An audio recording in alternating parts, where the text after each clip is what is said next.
దేవుని పరిశుద్ధ గణనామానికి మహిమ కలుగును గాక. క్రీస్తునందు క్రీస్తునందు ప్రియులారా, దేవుడు తన మహాకృపను బట్టి మరొక నూతన ఉదయకాలం, నిజంగా 2025 సంవత్సరంలో చివరి మాసం 15వ దినం వేకునే పాద సంఖ్యలో నివసించేటువంటి గొప్ప ఆధిక్యత ప్రభు కనిపించారు. దాన్ని బట్టి ఆయన ఉన్నది నామములకే ఘనత మహిమ ప్రభావం కలుగును గాక.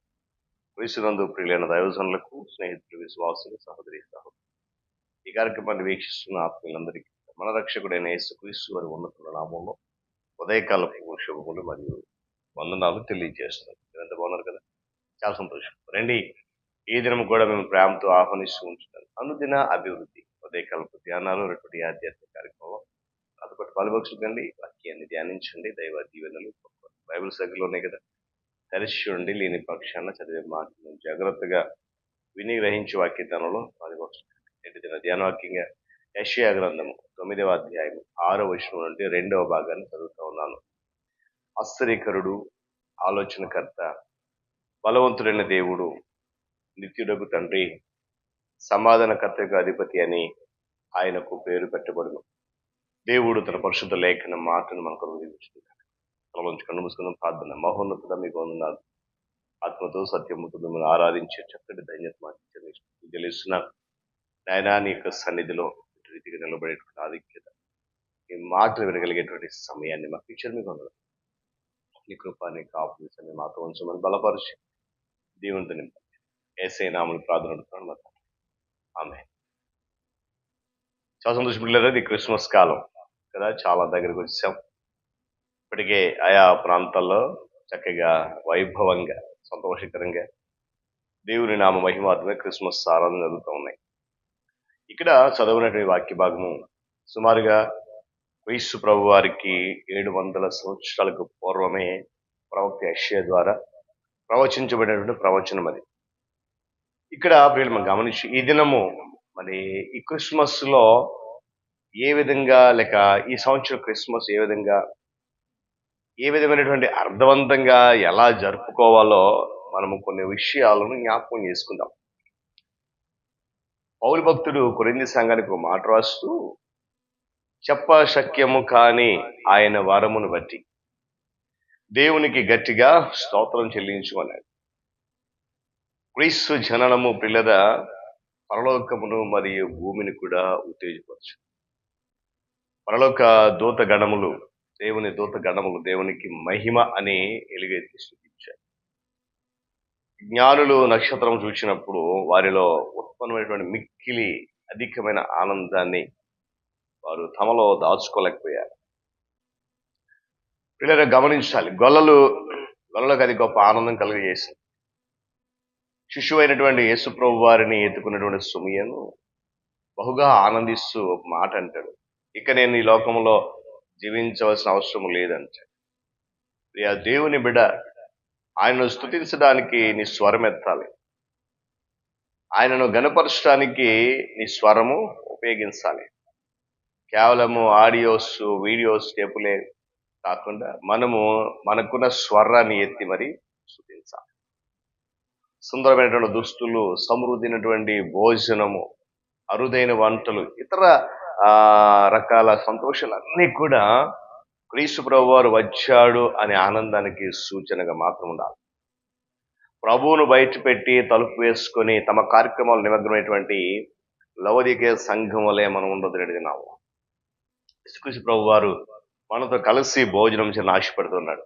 మన భోజనపు బల్ల దగ్గర మాట్లాడుకోవడానికి ఆయనే మన ప్రధాన అంశంగా మారినప్పుడు మాత్రమే ఇది సాధ్యపడుతుంది. దేవునికి స్తోత్రం చెప్పండి. హల్లెలూయా.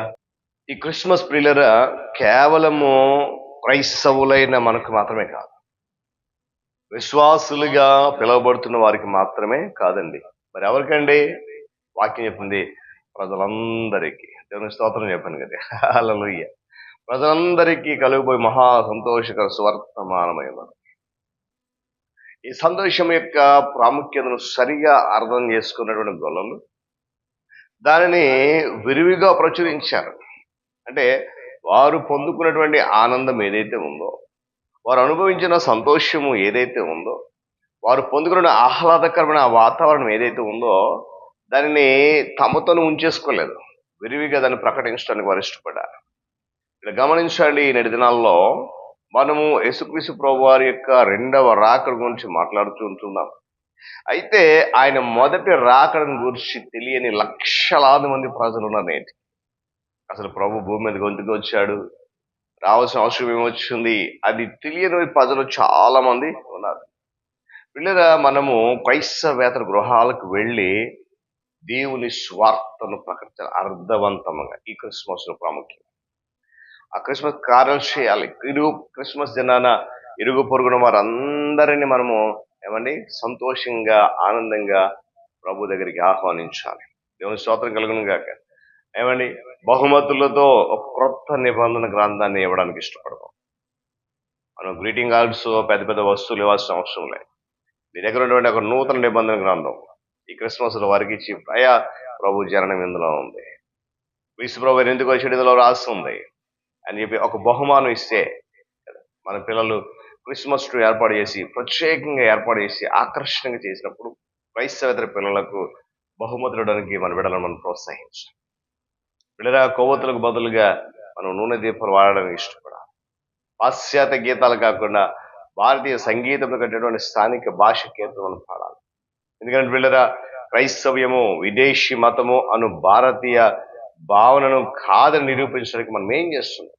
ఇప్పటికీ పాశ్చాత్య దేశ మతం అనేటువంటి విధానం ఉంది. అది కాదు, మనం భారతీయులం, భారతదేశం పుట్టాం, భారతదేశం పెరుగుతున్నాం, భారతదేశంలో క్రీస్తుని అంగీకరించే కనుక భారతదేశానికి భారతదేశ సంస్కృతికి అనుగుణంగా ప్రభువును మనం ప్రకటించడానికి ఇష్టపడాలి. డాక్టర్ స్టాన్లీ జోన్స్ లాంటి వ్యక్తులు మనకు అవసరం. భారతీయ సంస్కృతి గురించి లోతైన అవగాహన కలిగిన అతడు మన దేశంలో ఉన్నటువంటి విద్యావంతులకు క్రైస్తవ విశ్వాసాన్ని విదేశం నుండి దిగుమతి చేసిన వస్తువు కాకుండా వారి సొంత ఆత్మీయ ఆశయంలో పరిపూర్ణత విషదపరిచారు. ఏమండి కాబట్టి ఉదయకాల సమయంలో పిల్లరా, లోకానికి ఆనందించినటువంటి ప్రభు ఆశ్చర్యకరుడైన, ఆలోచనకర్త అయిన, బలవంతుడైన దేవుడు, నిత్యుడకు తండ్రి అయిన, సమాధానకర్త అని పేరు పెట్టబడుతుంది అని ప్రవచించినటువంటి భక్తుడు యెషయా. కనుక అది ఏమండి మత్తయి సువార్తలో వ్రాయబడినట్లుగా లోకా సువార్తలో ప్రభు నెరవేరాయి, ప్రభువులో ప్రవచనాలన్నీ. కనుక ఆ లోకానికి ఆనందించే ప్రభువు మనం కలిగి ఉన్నాం. ఈ క్రిస్మస్ లో ఆనందాన్ని అనేకులకు పంచుదాం, సంతోషాన్ని, సంబరాన్ని ఏమండి ఆయన ఘనత కొరకు మనము చేద్దాం. అట్టి కృపలో పరిశుద్ధాత్మ దేవుడు అందరూ నడిపించాలని ఆశిద్దాం. తనలోంచి కన్ను మూసుకోనండి, ప్రార్థన చేద్దాం. మహోన్నతం మీకు ఉందన్నా, ఈ కృపలో జ్ఞాపకం చేసుకున్నందుకే స్తుతులు చెల్లిస్తూ, నాయనా ఇదిగో ఈ ఆధ్యాత్మిక కార్యక్రమంలో మనకు నూతన దినంలో ఎక్కువ రీతిగా నీ పాద సమకూరు కృపణించి ఘనత మహిమ మీరు పొందుకుంటున్నారు. ఈ ఆధ్యాత్మిక కార్యక్రమంలో పాల్గొన్న బిడ్డలందరిని బట్టి మీ సన్నిధిలో స్తుతిస్తున్నాం, ఆనందిస్తున్నాం. వారిని బలపరచండి, ఆత్మీయంగా స్థిరపరచండి. యేసయ్య నామములో అడుగుతున్నాను మాట. ఆమేన్. త్రియేక దేవుని దీవెన, ఆయన సన్నిధి కాపుదల సదాకాలము మనందరికీ తోడైన నడిపించును గాక. ఆమేన్.